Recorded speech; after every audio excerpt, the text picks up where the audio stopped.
life you have to do. You have to go work for other people. And my story isn't so much just about not working for other people. It's more being able to choose who you work for and how and when you work for them. And building your own brand and your own company at the same time. Does anybody relate to that at all? Just a survey of the room. I think we've all felt that or are feeling that at different times. So I did what every logical person would do, and I scoured Craigslist and found really bad things to apply for. And we all know the end of that story too. It's never a good sign when you get an email that says, I would love for you to work for me. I don't have a lot of money, but... And then we end up in a situation where we're, you know, bartering for massages, or I don't know, it just gets weird. Then, oh, you've never done that? That's a crucial step. Step 1, barter for massages. Step 2, get paid. Yeah, but that's what I did, and I was trying to figure out a way to build a service business, and didn't really know the steps. And if I'm being honest, 2016, it was my breaking point, but it was not the first time I thought about that. It had been a 4-year stretch of just this endless cycle of working for any company that would take me, and then having high hopes, it not going well, and me quitting. New company, high hopes, not working, me quitting. New company, high hopes, me quitting. So over and over and over again. And it's a cycle you can't break out of, because you're trying, you know, a lot of times, even when we're trying to start businesses or maybe pivot our current business, we're stuck there until we find something better, right? So we can't just up and leave, which I also did that a lot of times, and that was not a good idea. But what we end up doing is we end up trying to create businesses so that we can leave the company we work for, instead of the perspective switch of creating a business because we want to create that business. So then we're trying to find shortcuts, right? And so that leads us to scouring Craigslist, to just doing anything we can for anyone, just trying to get out of that endless cycle. And obviously I got out of that cycle, or this would just be a sob story, but and we'll talk about the steps in a second. But the #1 demon in the room for everybody, I think, is just fear. And this goes with creating any kind of product, any kind of service, any type of putting yourself out there. It's getting over fear. But fear is, in my opinion, it's not something that we're trying to get over it. I don't think it's something we ever get over. I think it's something we learn how to work through. We learn to become successful despite the fear. And for me, that was definitely my experience. And I think also we tend to try to avoid situations that cause rejection and failure, right? But I actually don't think that that's what we're afraid of. I don't think we're afraid of other people rejecting us or having small failures, because even in those situations, we're human. So what we do is we logically talk ourselves out of it, and we say, oh, well, that person they didn't buy from me because they didn't understand my service well enough. They did like me, they just didn't have the money. They said the timing wasn't right now. Like, we can justify that all day long, so fear of other people's rejections is actually not that scary. What we really fear, if we're being honest, I think, is self-rejection. Self-rejection happens when we go through that cycle of so many people rejecting us, so many failures, that eventually we think if that's what we do, if we go all in and we're still getting rejected and we're still having failures, that eventually we're going to have to admit to ourselves that we don't have what it takes. Because logic would say, people say that they don't want to work with us, so we must not have what it takes. And we reject ourselves. And that's scary. That's something worth being afraid of. Other people's rejections aren't that scary. It's our own rejections. So then how do we get out of that cycle? How do we push past worrying about rejecting ourselves? And for me, what I found is a perspective switch is really what helps. Because again, we don't ever conquer fear, we push through fear. So if we're scared of other people rejecting us because eventually we'll reject ourselves, we have to change the narrative there. And we've all heard this, right? That failure is learning, right? Everyone's heard that? We learn through our failures. And so logically speaking, if we learn through our failures, that means each time we fail, we're getting better. And each time we get rejected, we're learning how to not get rejected next time. We're learning how to target better. We're learning how to create better services, better products. So logically speaking, we're never going to come to a point that we reject ourselves, as long as we are putting ourselves out there. Because each time we fail, each time we get rejected, we're one step closer to actually achieving what we're trying to achieve. Does that make sense? And so that was kind of my big demon for 4 years of trying to figure out how to launch something, is I think I was actually afraid of going all in, because I thought that eventually I would have to be embarrassed to myself, to my close friends and family, that would be more painful than just staying at a job I didn't like, because at least then I could kind of justify in my mind that I am good enough, I just don't want to try yet, or one day I will. There's a sliver of hope. Once you go all in, that's your chance, that's your time. So that's why it's scary to us. And so that's what it was for me, until I had a couple of good mentors who taught me how to do what we're going to talk about today, which is creating value out of thin air. So just show of hands so I can kind of get a feel for the room. Who in here is currently has a business that is in the service industry? So you're a freelancer, you're a consultant, you're an online coach, or even you do courses, something like that. Okay, cool. How many people are in e-commerce or something, or e-commerce or selling things, whether it's online or not? Okay, cool. Yeah, some of us are a blend, right? And that's actually one perspective I do want to talk about, is even if you're not really interested in a service business, it is one of the best ways to have multiple streams of income, because as we get better at doing things, we can then start to sell that advice as a service. And that's a really good way to help other people beat the fear that we just beat, learn the things that we just learned to get where we are. Okay, so I want to dive into this a little bit. The first thing on here is, this is the first step. What do you do when you're like, okay, I want to create a service now. I want to, or even create a new product.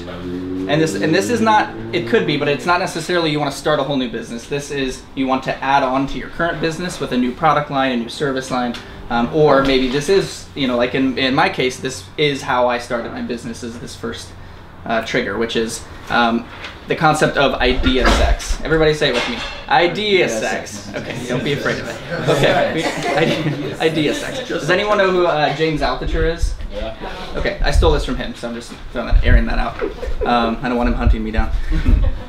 Although, never mind, I'm not gonna get into so he, this is his concept of idea sex. This is how I come up with new service ideas also. What you do, and you'll see on the paper, again, you don't have to do this right now, I just want you to have this resource. You can do it right now if you want. But you list ideas, and what you want to do is think about the things that you are naturally good at. So talents, skills, things you've learned, maybe things you have done in your job for other people, or things you currently do now. So for me, mine would be things like marketing, email marketing, Facebook ads, fitness. I come from a fitness background, so nutrition, just all these things you can list that are attributes of yours that are marketable, that you're good at. If you have a hard time thinking, one thing that helps me is thinking about things my friends and family ask me for help with.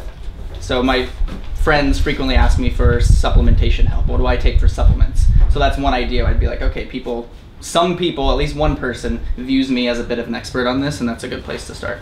So you want to write all those things down. You also want to write down the areas of industries that you are passionate about, or that you feel like you could cultivate a passion for. So it doesn't necessarily mean you have a burning desire right now for, in my case, marketing or entrepreneurship or fitness, but it means that I like those things enough where I could go all in that industry. And then what you want to do is take that list and start pairing things together. So that's where the idea sex comes in. So you want to hook people up, okay? And that's where you're going to come up with some interesting ideas that are unique to you, that you actually have some expertise in and some interest in. Because if you don't have those things, I know we all know this, if you're not interested in what you're doing, you're going to quit when it gets hard, and it does get hard. So that's idea sex. Then what you want to do is move on to the value categories. Okay, we're going to get to the value categories, but I want, I need one volunteer. You can stay where you are, you just have to raise your hand. Okay, boom. Okay, I'm going to show you idea sex in motion. Okay. So thanks for being my volunteer. You didn't know what you raised your hand for, but Okay, so tell me something either entrepreneurship or health and fitness based, because those are my strengths. So tell me something that I could help, or possibly, or someone could help you with, that would help you make more money. Entrepreneurship. It would have to be something entrepreneurship based. So like maybe a problem you're having, or like a thorn in your side that's been just a weird thing. Let's just say getting more clients for social media marketing. Okay, perfect. So more clients for social media marketing. So if I told you that I had a social media marketing consulting agency, and it's me and maybe some contractors, maybe just me, but I know exactly how to do that. And it costs $100 to have an hour of my time, but I can solve that problem for you. In theory, I'm not going to give me your money, but would you do it in theory? Well, theoretically, as long as it solves my issue. Right. And then if you were pretty sure, and let's say I could guarantee that you wouldn't only get your $100 back, but by getting clients, if each client is worth $1,000 to you, now you're 10xing your money for 1 hour of your time for $100. Oh yeah, of course. Yeah, it's a no-brainer, right? So that's number one category that people will pay money for. So there are 4 categories of service that people will pay money for. The first one is they'll pay to make more money. That's a pretty obvious one. Okay, I need another volunteer. I'm gonna pick Daniel. Yeah, you can. I want to pick you. All right. Fitness. There's a birthday boy in the room. I'm just saying. Oh, it's your birthday? It's okay. Cute. Happy birthday. Who's in fitness? All right, I'm gonna pick you next. Okay, here we go. What's something fitness or entrepreneurship based that if you solve this problem, it would help you save a lot of time? So it could be figuring out something that you don't want to figure out on your own, or maybe something you already know how to do, but you just want someone else to do so you don't have to worry about it. So save time. Developing content. Developing content. Yeah, cool. like, What type of content? Video content. Video content. Do you need help with the editing or with the shooting or both? Kind of both. Let's say just both. Yeah. Okay, cool. So if I told you that I had a camera and I was good at shooting videos, and I would come to your place 3 times a week, and we would shoot a bunch of content, I would go and edit it, and then send it to you final approval, and then you could upload it whenever you want. And it only costs $300 a week, and I'll pop in for an hour 3 times. Yeah, fair? Fair, yeah. Cool. Okay, so that's a way he would pay me, because I'm going to save him time, because by saving him time, then like what are other things you would go do with that time? You'd focus on getting more clients, or you'd focus on leveraging the content you're using, instead of focusing all your time on things that you might not know how to do well, or you just don't feel like doing, you have more important things to do. So that's the second one. People will pay to save time. Okay. Daniel, it's your turn. Hello. Okay, hello. What's something fitness or entrepreneurship based that would help improve the quality of your life? A problem I could solve for you that would improve your quality of life. I would love if we could be workout partners. Cool. That'd be great. Okay. What if I said... We're already workout partners. Yeah. Okay, so what if I'm not paying you though. Yeah, well, we'll see. I can be persuasive. So let's say you need a workout partner and improve the quality of your life, and you like me enough. And in this theoretical situation, let's say I also have more expertise than you.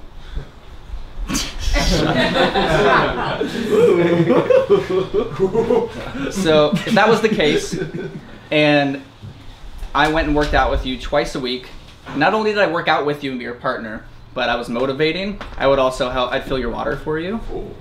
I would film your deadlifts, so you don't have to do it yourself. Okay, so and I'll do that. All you have to do is give me $20 each time we work out. Fair? Totally. And that would improve the quality of your life. Yeah. Cool. Okay. So obviously I'm making up random numbers, and I don't know enough about anybody here to like make up reasonable numbers. But point is, by using this method, so third point, and I kind of matched third and fourth. Third point here is people will pay you to improve the quality of their life. And the fourth one is similar. People will pay to improve the quality of a loved one's life. That's why we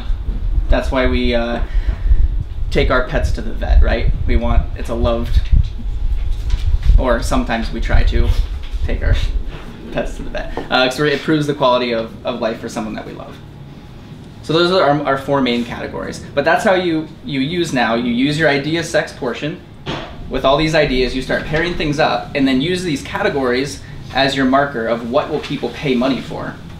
And so people will pay money for these 4 things. So use your skills and talents and your passions or your areas of interest, and then look at how you can use those and solve one of these 4 problems for people. And that's a really, really fast and efficient way to start thinking of ideas that you can pitch to people.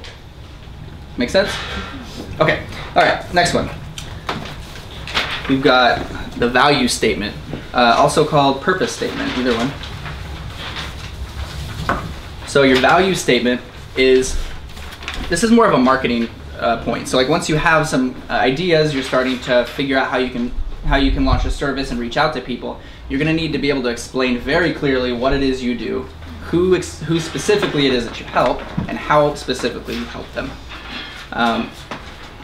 So if I'm running around telling people, I'm really good at fitness, what can I do for you? It's not specific enough, because what we want people to do is be able to put us in a box really easily and say, I want to work with Dustin because he helps, I'm a bad example. I want Noah to help me because he works with millennials and helps us get in better shape by giving us fitness plans. And I'm a millennial. That makes sense to me. I see myself in that box. So he's my obvious choice instead of going to someone else who's maybe can do just as good or even a better job, but hasn't marketed themselves in a way that I can understand and buy from. So the value statement is, I help specific type of person or company accomplish specific type of goal using specific method or despite specific circumstance.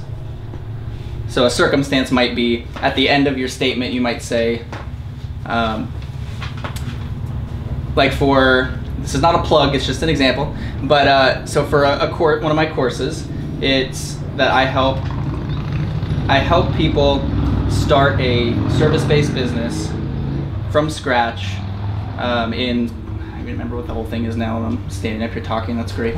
But in a specific way, even if you are starting from scratch. So that's kind of the plug, right? So people can put themselves in a box when they can say, like, I think this person can help me, but can they help my circumstance? Because I feel like I'm not sure who knows that, I'm starting from nothing and I need help. So if it says something like helping from scratch, that's a nice way, if you're targeting that type of person, to add that in and make them feel like they fit right in your box. So people say think outside of the box. I'm telling you, think inside the box. Put yourself in a box because people will do it for you, and you want to define what that, yes, exactly. You want to control that box because that's what's going to help you sell your services easier. Okay, so that's a good exercise to do, even if you're not in a service business, even if this isn't something you're going to put on your website or something like that. Just have this in your brain so you know who you're targeting. Because any type of business, we all know, even if we can help everyone, we can't help everyone well. There's only a specific type of people we can help very well.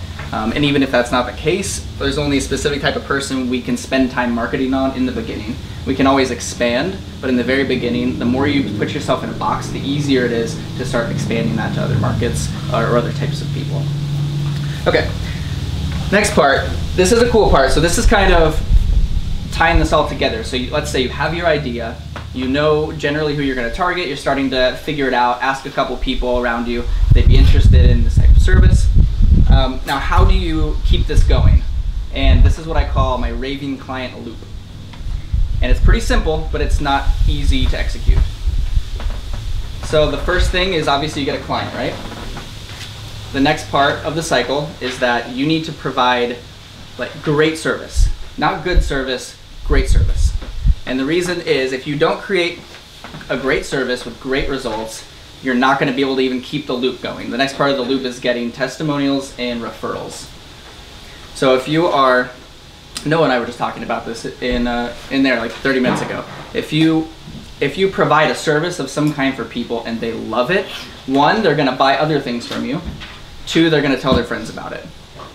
And then 3 is testimonials. So if you know you provided great results for somebody, great experience, and you ask them to provide a testimonial, then you can use that, which is the next part of the loop, which is leverage. So then you're going to leverage your testimonials and leverage the people that you've worked with. So for example, if I work with a specific celebrity doing marketing, it looks really good for me if I put that on my website that I worked with this celebrity or this big brand, because then every other brand is going to say, if they trusted Dustin, I can trust them too. So that's what we're trying to do here, is create credibility and authority. And then when you've completed this loop, that's what gets you more clients. There are obviously, I mean, we can spend all day talking about ways to get clients because it's endless and it's personal to each person, but this is one way you can actually control that you get more clients. You are in control of the results and the experience that you get for your clients. And if you can do that, the rest of the loop is going to go. So it all depends on great results and great experience. And so that's the basics of creating value out of thin air. And this can be done in, I mean, you could do this whole exercise in a day and have 5 ideas. And then the process starts of actually trying to see if people want to buy it, right? But once you start getting even 1 hit, then you can go into this loop, and then you get them great results, focus all your attention on that, and then they're going to refer people to you, ask them for referrals, ask them for a testimonial, and then leverage those and keep the loop going. That's the way to do it. Can I ask a question? Yeah. If, for example, someone was able to solve a problem for other people who were in pain. Let's say, for example, back pain. Okay, so he's able to solve this problem for basically everyone, and now he might potentially be starting the process. I want to see where you're going to go with this. You might be potentially starting the process of finding that box, right? Of kind of like figuring out, well, who do I want to best serve? What would you recommend is a good process to go through in identifying like what is that you should start with without feeling like you're limiting and you're missing out on, because everyone is going to be impacted so beautifully, but where do you start? That's a good question. One, you're always going to miss out on opportunities, no matter what. Blue shirt. You're always going to miss out. Because when you put yourself in a box, you will miss out on opportunities. It's just the reality of it. But what you're going to do is create a, and I'll get to the part of the question about how you find them. But by putting yourself in a box, there's like, let's say, so you're help people with back pain. So if you say you help everyone with back pain, you're going to have people with all types of different back pains, which you might be able to help just fine. You might have people coming to you asking you to help with other things other than back pain. You're going to have people who are maybe really not in a financial position to pay you, but you're going to have all these people coming at you from different directions. And if you say yes to all of them, what's going to happen is you're going to provide mediocre experiences. Because even if the quality of your service is great and the result is great, the experience isn't going to be tailored to a specific group. So then what's going to happen is you're not going to get referrals as much, because people, I mean, they might have an okay experience, but it's not great. So that they're not going to refer people to you as much, or they're going to refer people that are not your ideal client. So you're going to end up charging lower prices to keep people coming in the door. But if you can focus on people who are, I mean, in this example, a good way to go might be one, who's going to give you money, right? That's a pretty good place to start. If you know, I don't know how far along you are in your business. In my mind, I'm just going to assume scratch, just so I can help. It is, everybody. so that's great. Okay, cool. So in the beginning, it's very much whoever will pay you money. But think about who your ideal client is, because if you stay in that position of accepting everybody for too long, you're gonna widen your circle too much, and then you're gonna have people who are not qualified trying to hit you all the time. You're gonna waste so much marketing effort trying to figure it out. So I would focus on people who have money to pay you, and who have friends who have money to pay you, and then who you think are the most fun to work with. And that's a really good place to start. Yeah. And I know that's relatively vague, but it's a matter of using your network that you currently have and leveraging it. Yeah. And then make content. Yeah. Awesome. Yeah. So that's a little helpful. Yeah. Good question. We can do more questions now. That was kind of the end of the steps. So if anybody has questions on him, yeah. I guess in terms of testimonials, what would be, so you get a testimonial basically, and the example you gave was like someone comes to your website and sees that, so that's like super organic. But like if you're going out and searching for clients, how would you want the testimonial formatted? Like video would be really good, of course. Like how, like I guess just going on that. Yeah, I always go for video first, because you can always transcribe video, so you can have both if you need text. Some people aren't comfortable with video. So if they say no to video, I would always ask for that first, and then ask if they would be willing to just briefly answer a question. And a really easy way to do it is, one, give them a prompt. So think about, I was gonna say, like, rather than being like, hey, give me testimonial, there's specific they'll go all questions you over want the to place. ask. Yeah, exactly. Yeah, so if you can keep it to like 30 to 60 seconds and think about the objections of why people don't buy from you, and then hit those objections with a prompt, that'll make it a lot easier to leverage the testimonials the way that you want to. And then if you can, because I've had experiences where people say, yes, I will give you a video testimonial, but then they drag their feet for 5 months, and then like it's weird I'm like follow in thing. that right now. Yeah, it's super weird. So if you can get people to get on a video call with you, use something like Zoom or anything you can record the video, and then you can just say, oh, it'll be easy. It'll take us 1 minute. We'll jump on. I'll record it so you don't have to do anything, and then you have it. Awesome. That's an easy way to sidestep. Actually, good tip actually for anybody who wants testimonials. So I just did this and it was like extremely helpful. So like literally as soon as I finished what I was coaching, like my 3-month, 6-month program, I'd ask them automatically, hey, I hope I provide a lot of value. What did you get from this? And then I'm like, cool, so you really felt like you got value, right? I'm like, do you mind making me a testimonial, right? And then I like make it like right then, not either right then and there, I'll say, hey, can I have it by the end of the week? You know, and just like get it automatically. And something that I think is going to be hugely important is if you try to get it as natural as possible. Like I told them, I was like, they're like, do I need to do? I was like, look, I'll give you an outline of what you could say, like, how did I help you? You know, what were your objections to looking at my, service and like stuff like that. Like there's an outline I'll show you, but and then I just say, just take it on your iPhone. Okay. So would you? Yeah. Sorry. No, go ahead. Yeah. Would you say like? Basically, when you're creating the value statement, right? And would you base the testimonial around like, say, you're in I am in marketing, but this isn't my value statement. Say like, oh, we turn 6-figure revenue businesses into 7-figure revenue businesses through Facebook ads or whatever. Would you then like have a specific connection between the testimonial that the person gives and the actual like words that you put into your value statement, pretty much? You can. I think that'd probably be a smart angle. More than anything, I would focus on the objections, though. Like, and I mean, really, the best testimonial you can get is just the results were good. So if your pitch was turning 6 figures into 7 figures, if you have someone who says they were at 6 figures and now they're in 7, I mean, boom, that's a pretty good testimonial. That's exactly what you said. Yeah, and that's a smart point, Noah, of being quick. Like the faster you can get them, or if you're already with them, or something ends, you can do it right there. Super smart and fast. Another thing I'll do sometimes too is I have a Google Voice mailbox, and if someone says something nice to me, I'll say, hold that thought, call this number.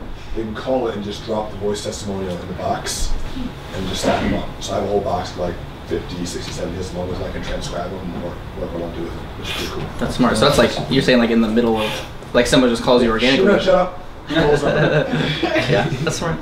Just one little fun way to do Yeah. What app do you use for that? It's just Google voicemail. Oh, so I just cool. have a Google Voice number, and I just use the voicemail on that, and transcribes it for me. Ha. So I have all the That's a hack. testimonial transcribed from the Google Voice reader thing. Yeah. That's a cool idea. I have a question about audience who you're targeting. What if like you feel like the people you're passionate about can't pay your price? I'm like in a predicament where like I'm targeting like artists or people who are like on the come up, but I feel like my content is very valuable, and like I even put out a product that I put like a shit ton into it, and like it was a really cheap price, and it was like, but I feel like if I put it at a higher price, they wouldn't have bought it. I don't know if that's something I don't fear, or like how do I find the like I want to cater to people who have a smaller budget, but I'm also putting like a lot into my price, and I feel like it's worth a lot. Yeah, I think there's a couple ways to do it. One is, excuse me, like the bigger your audience gets, the easier it's going to be to sell at lower level prices and still make a good living off of it. And then in the meantime, if it's something, I'm just thinking really practically, you could probably do payment plan type stuff, because some people might not be able to drop a few $100 right away, but maybe over 6 months they can do that if you're willing to take that risk. Right. It'd be a good way to go. And I feel you on that one, because that's a really hard one, because if there's a type of people you're passionate about, and yeah. People are like, why did you charge that low? And I'm like, Because you're trying to serve this audience. Yeah, That's commendable. Or pro bono. It And implies then, that you don't do it a lot. It's kind of yeah, right. Because if it's free, then and people assign $0 of value to it. Or if it's, even if it's originally $100 and you say it's $7, it seems a little bit like there's a disconnect there. Yeah, like that's not real. One way to do it with online courses, if you want to reduce the price, is like I'm doing a scholarship. Yeah. Scholarship has a different context than a discount. Yeah. So. Yeah, that's really smart.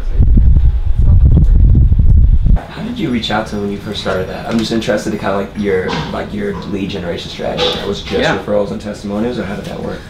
So it was my first client with the type of consulting I do right now, and how I reached out to her, I actually met her very briefly through another friend about a month before I reached out to her, and then I saw on her Instagram that she was launching a new website, and then I emailed her and said, I don't know if you remember me or not, but we met at this place and we have these friends in common, and I see you're launching a website. This is actually like in my realm of what I do with marketing, and I can help you like capture more emails and have a better website launch. But I said, I'm not offering my services for pay. I just want to send you some ideas. I'll send you an email for ideas. And she said, sure. So I sent her a list of ideas of literally everything that I would recommend doing. And then I said, again, this is not a sales pitch, but if you need help, let me know. And then she came back and said, no thanks. And then she said she has other friends that can help her with that. And I said, that's cool. And then a day later, she reached back out and said, "Oh crap, I don't know how to do any of this. Can you help me?" A day later? And then, yeah, a day later. Well, like once you get in the weeds of it, you're like, I don't know what to do. She said she was gonna wait until after her launch, and you're like, no. When I told her, don't wait for after your launch to set up all your capture forms, or you're not gonna have, like, because I mean she has hundreds of thousands of followers, and she's sending all these people to the website, so. You wait a week that you just lost all that, yeah. It's really it was a combo of just, I don't know. I'm a little torn on my sales strategy sometimes, because sometimes I'm really aggressive and then sometimes I'm really just casual. It just depends on who it is, but you kind of feel that out. Some people need to be sold. Yeah, some people need the firm pitch. They kind of want it. Yeah, it's funny you say that, because it's like I feel like sometimes people trust you more when you go hard for it. Like, especially if you're in something like sales or marketing, sometimes people are like, if I'm hiring them to work for me, I want them to be aggressive with things, and like push hard. And if they see you being too casual, then it's kind of a red flag. So, yeah, I think it just depends on the person. Yeah, so I was kind of interested in like email lists. That's something you're very good with. Yeah. What would you say is the best use of an email list in terms of like delivering value, or more sales oriented? Like both. It should. My rule is, and it's not like my general rule is 90-10. So 90% of the time I want to give value, 10% I want to sell. And that's not to say just send 9 emails that are value and then 1 that's a sale. Like, there's not a formula like that, but I like to use it mainly for just engagement and building trust and authority. And then when it's time to sell, I'll sell. But there's a caveat to that. So that's like the main newsletter side of just engaging with an audience.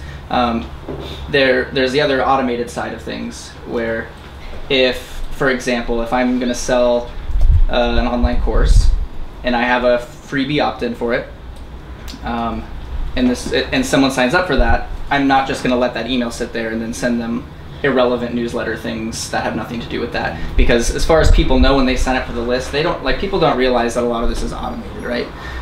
So we want to cater to them the best we can, giving them information that's timely. So if they're looking for a course on email marketing, I'm going to send them automated follow-up emails about that, and then I will pitch them on the course, because they kind of raised their hand and said, I want information on this. That's why they opted in. And I look at it as a disservice to not pitch if I believe that my product will actually help. Okay. If it's an irrelevant product, I'm not going to pitch a course on Facebook ads to someone who asked me for email marketing help. I'm going to save that for later and organically build trust with them until they ask me for it. If that makes sense. Yeah, no, it does. What do you think about like because it's something I do. I recycle some of the stuff that I put on like Instagram or something, and then I do that too. I put it into. Okay, so like. Yeah, recycling's okay as long just gotta change it to be native into email. Yeah, exactly. So just if it's taken from Instagram, you can put it in your email. Include links if you can, since you can't do that on Instagram. Yeah. I repurpose a lot of content just because there's so much good stuff that people don't see it. Everything's on each one. Yeah, like you might have 5,000 followers on Instagram and you might also have 5,000 on an email list, but they might be 5,000 completely different people. So yeah, I definitely repurpose. Cool.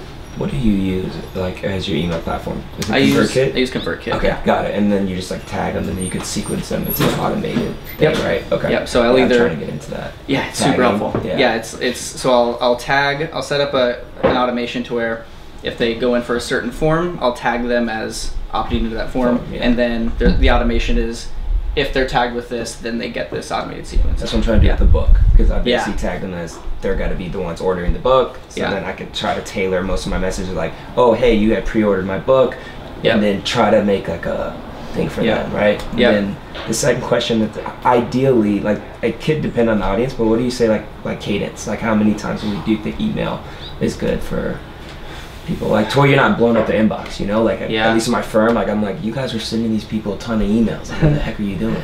I think it depends on the target audience and when, like for example, if someone opts in for something that I'm going to be sending them automated emails to buy something, I want the first 7 to 10 days to be very packed. I want them to be getting something at least every 48 hours, if not daily. Because it's new to them and they're seeking information. And so if someone opts in for your list and you sell handbags, but then you wait 10 days to send them the next email saying that you have handbags, they're gonna have bought a handbag already. So thinking about who your audience is and what they're looking for, and in the beginning go heavy, and then it just depends on the audience. Like I email mine twice a week, and that seems to be good, and then. But I will say if I had a bunch of unsubscribes and it kept happening over and over again, or I was getting complaints, I might scale back. Or if I'm seeing that 2 is good and not getting any complaints, I might even go higher and see what happens. So it's kind of a game of trial and error. Like Daniel sends, he used to send daily, man. It's coming back. Yeah, I liked it. It's people and like I know we talked about it too, because it never bothered me. I mean, I know I'm your friend, but it doesn't, like, I think a lot of people, if they're generally interested, it doesn't even bother them to hear from you daily, because like, yeah, you might get, they might read 1 out of every 5, but they might really like that one. And then, cool. There's really, because we're now conditioned to expect volume from all content platforms, it doesn't matter if you're emailing every day.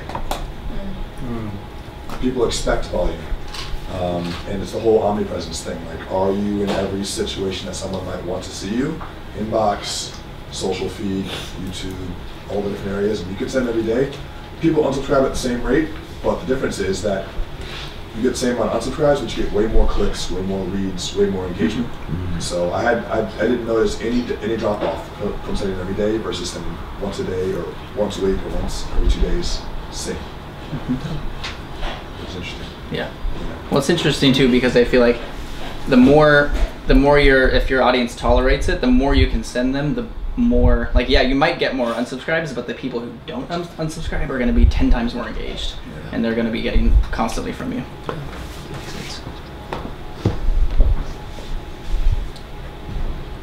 With the email just sequences, just kind of follow up on that, because I have a blog and it does kind of have different categories and, and different opt-ins and everything. So when you are starting to sell, because I'm starting to get a few courses and ebooks, do you do it like, so they opt in for a freebie, for example, and then you send them that and send them to a PDF or whatever they're going to download. From there, do you set up pretty heavy in the first 7 to 10 days? So send them maybe some of your old content or other stuff, and then at what point is it like 3, 5 emails that you actually pitch the product, or like how much do you kind of warm them up to that? Yeah, it depends on how expensive your product is. The more expensive, the more you're going to want to warm them up. Okay, makes sense. If it's a cheaper product, you can do it pretty quick, because they might be looking for a quick fix. Yeah. Yeah, that's kind of the short answer. Cool. What have you noticed have been the changes in the trends of email marketing now as opposed to maybe a few years ago? Because for me personally, I kind of cut my teeth on this stuff in 2011 and 12, And I started to come into my own in 2013. But even since then, I mean, it's 18 now, it's way different. I noticed that if I would put my entire list through a funnel that worked in 2014, it wouldn't work now, even if it was great email content. So what have you found has been the difference, the changes, and what do you think email marketing needs to do to adapt to the new changes that have kind of come across because of social media and all the interesting developments? Yeah, are you thinking from like a sales perspective? Or yeah, sales. I think the biggest change has been, that I've noticed at least, is back at like 2013, 14, it was very much like automated sequences wasn't really a thing. So it was more like people would just jump on your list when they get on, and so they wouldn't have a lot of context of what you've already, like what your core message is for your audience, or like they would just jump in. You might have already, you have people on your list that have been following you for 2 years, and then you'd have someone who just started and they're all getting the same content. Now what I'm seeing a shift in, I think, is good as technology is getting better. Now with having automated sequences, we can start people off with emails that are catered to, you are new and I need to let you know who I am, what I do, what my core messages are. So if you have like pieces of content that are kind of your cornerstone content pieces, I found it helpful to put people through a short sequence that lets them know more in depth of like your credibility points and build that authority up with them before starting to sell has worked really well, as opposed to just everyone getting the same email all the time. And then after they finish whatever that sequence is, then you jump them into the newsletter with everybody else. But it kind of gives that opportunity to warm them up properly like you did everybody else. And that's, at least for me, that's been working better. I think also, to your point earlier about content being so, like, it's like we have to be everywhere for people to remember who we are. It's just getting more and more like that because so many, as there are more platforms opening up and people have more access to things and technology is getting better, so it's getting cheaper, everyone is trying to be everywhere. So we kind of have to try to keep up. But one thing, I'm sure you've noticed this too, is kind of just making sure to be in more than one place. So like if you're going to have your email list, also be wherever else, like, wherever you think your target audience is going to be there. And then keep your message, keep your core messages the same. And that almost helps, like, because then you can sell, just like, I mean, I've seen people selling better on Instagram than they are on their email list, which is really weird to me because that's not the way it's ever been. Like, trying to sell through Twitter in 2013, no one bought anything. People didn't even click links. But now on Instagram or YouTube, people are selling a lot of product that way. So I think the combination of cross-engaging email with other platforms that you're also strong in is a helpful way to keep engagement high on both places for sales. Ecosystem. It's not just individual platforms, it's one ecosystem supported by multiple content platforms to create an entire world of Yeah, and it's like different, and like it's cool because certain platforms you can engage differently. Even if your message is the same, like your YouTube channel is so different from your email list because you're talking to the camera, it's powerful. Instagram has different, there's stories now, there's images, there's captions, there's all these different levels of engagement as opposed to when it was just blog and email list. It was very much catered to people who would like to read. And now we're getting this whole other world, which I think is cool.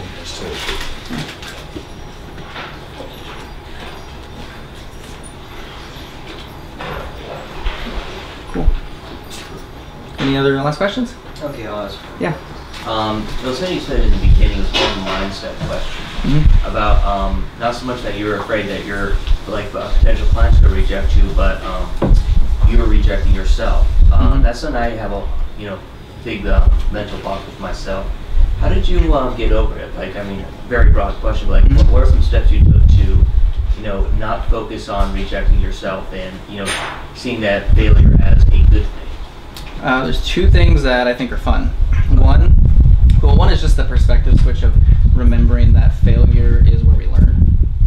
And so if it's true that failure is how we learn and rejection is how we learn how to not get rejected next time or to target better or whatever, then we can make a game out of it. And so if you start making a game of how many times can I get rejected this week, it starts being a fun switch of not being afraid of the rejection, but instead, like, obviously don't bomb your sales calls and stuff, but I just mean like, I want to make sure I really get rejected. Yeah, you're like, I'm going to screw this one up.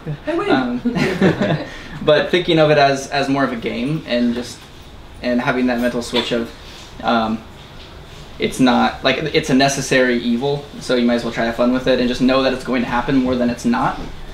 And you know, sales is really just a numbers game. What about perfectionism? Any thoughts on that, kind of along those lines? Yeah. Perfectionism, self-sabotage. Always ship before you're ready. So once it's 80 to 90% done, get it out the door. Because you're never going to perfect anything without feedback from the market. So once you get it out there, then you can start making it closer to 100% better. But it's going to sit in your head forever if you don't ship before it's ready.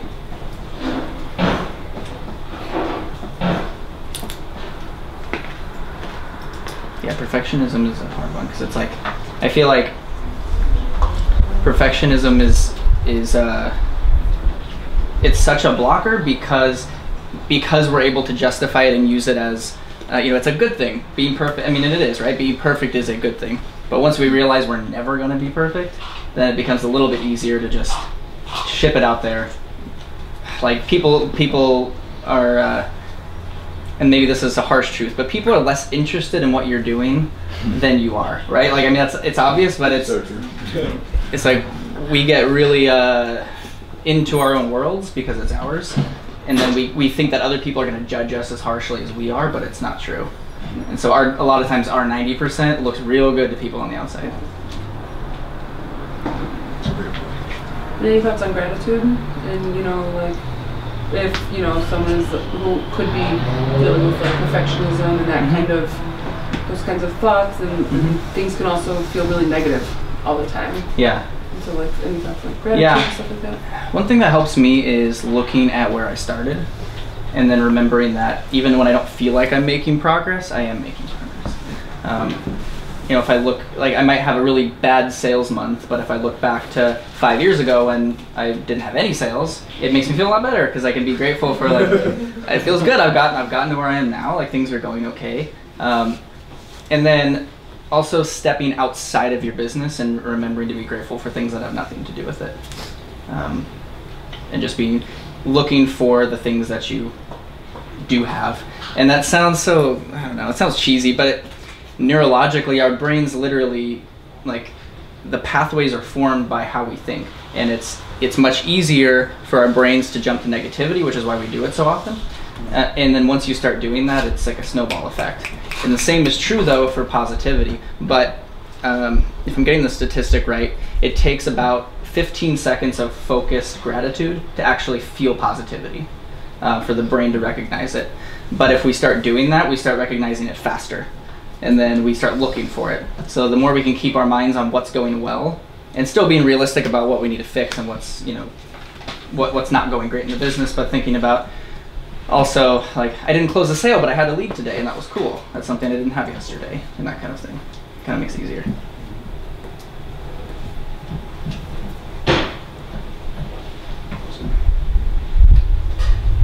Cool. I think if I have any more questions for anyone here.